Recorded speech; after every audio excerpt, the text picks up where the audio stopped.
Selamat malam pada hadirin semua. Nama saya Ricci, saya dari Pontianak. Sekarang saya kuliah di UPH di Karawaci. Jadi pertama-tama keluarga saya itu direkomendasi untuk ikut longitologi. Kalau nggak salah itu rekomendasi dari temannya. Jadi pertama kali ikut, papa mama saya itu ikutnya di Surabaya. Lalu papa saya ada masalah pernafasan, jadi habis ikut longitologi, dia merasa lebih nyaman.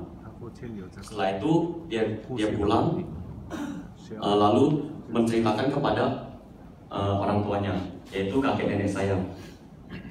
Mereka pun percaya dan ikut yang waktu itu di Ancol. Setelah itu nggak lama kemudian, memang kakek saya ada penyakit jantung.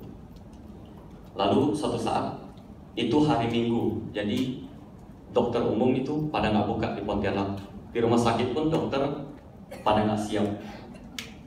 Nah, karena saya masih kuliah di UPH, posisi saya tidak di Pontianak. Kebetulan juga saya ada pertandingan polo air, jadi saya tidak tahu kondisi rumah itu seperti apa. Jadi habis saya tanding, kebetulan juara, saya pun telepon ke rumah. Saya pun basa-basi menanyakan kondisi rumah. Pak, Ma, kalian gimana? Kakek nenek gimana? Adik-adik gimana? Terus papa pun ternyata dia terisak-isak. Saya pun langsung kaget, saya pun tanya, Pak, papa kenapa sebenarnya? Oh, kakek ada serangan jantung. Dia hampir meninggal. Jadi di rumah ada papa, mama, kakek, nenek, dua adik saya perempuan, sama satu asisten rumah tangga. Jadi kejadiannya itu pagi-pagi banget. Kedua kakek nenek saya itu pergi jalan pagi. Habis itu temani nenek saya ke pasar. Ternyata nenek saya tuh perhatiin kalau kakek saya keluar keringat dingin. Keringatnya itu gede-gede. Habis itu pulang, pandangannya itu terasa kosong. Jadi dia semacam duduk dan bengong gitu. Papa saya pun perhatiin, wah ini ada nggak beres. Habis itu kakek saya pun bilang, iya saya merasa ngantuk. Langsung papa saya nangis, Pak jangan tidur, jangan tidur. Kita sekarang cari dokter. Tapi ternyata itu hari Minggu, jadi nggak ada dokter.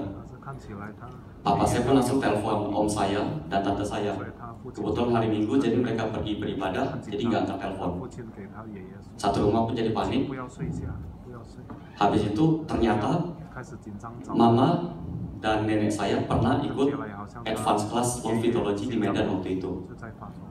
Jadi pun mereka terapi sarian, terapi kakek saya sarian, dan asisten rumah tangga pun sambil pijit kakinya. Ibu, Pak, kakinya sudah dingin, dia udah nggak ada lagi. Papa saya pun makin kaget, dia pun nangis.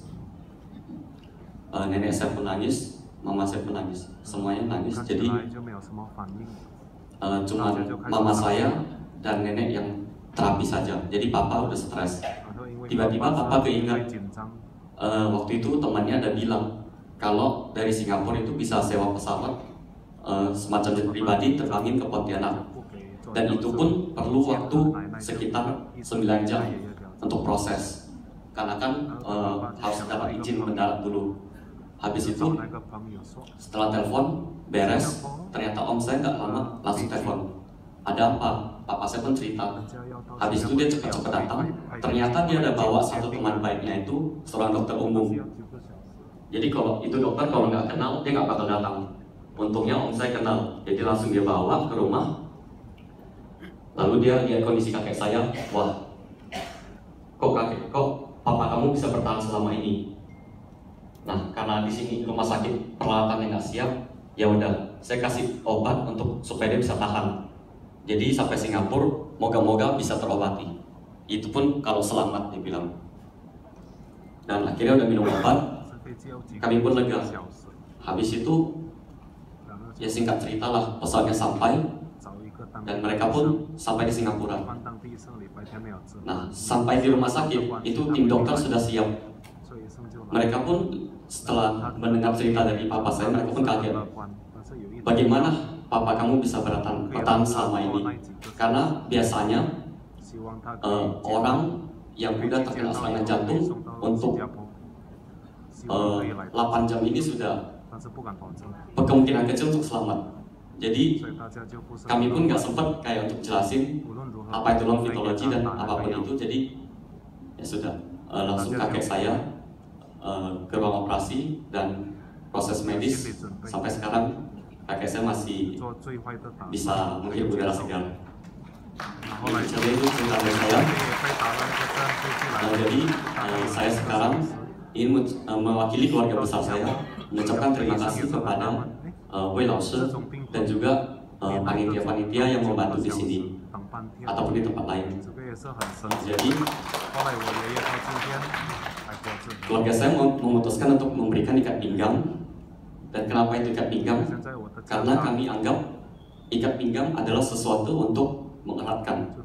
Jadi semoga dengan ikat pinggang ini hubungan kita semua bisa saling terikat. Mungkin itu saja.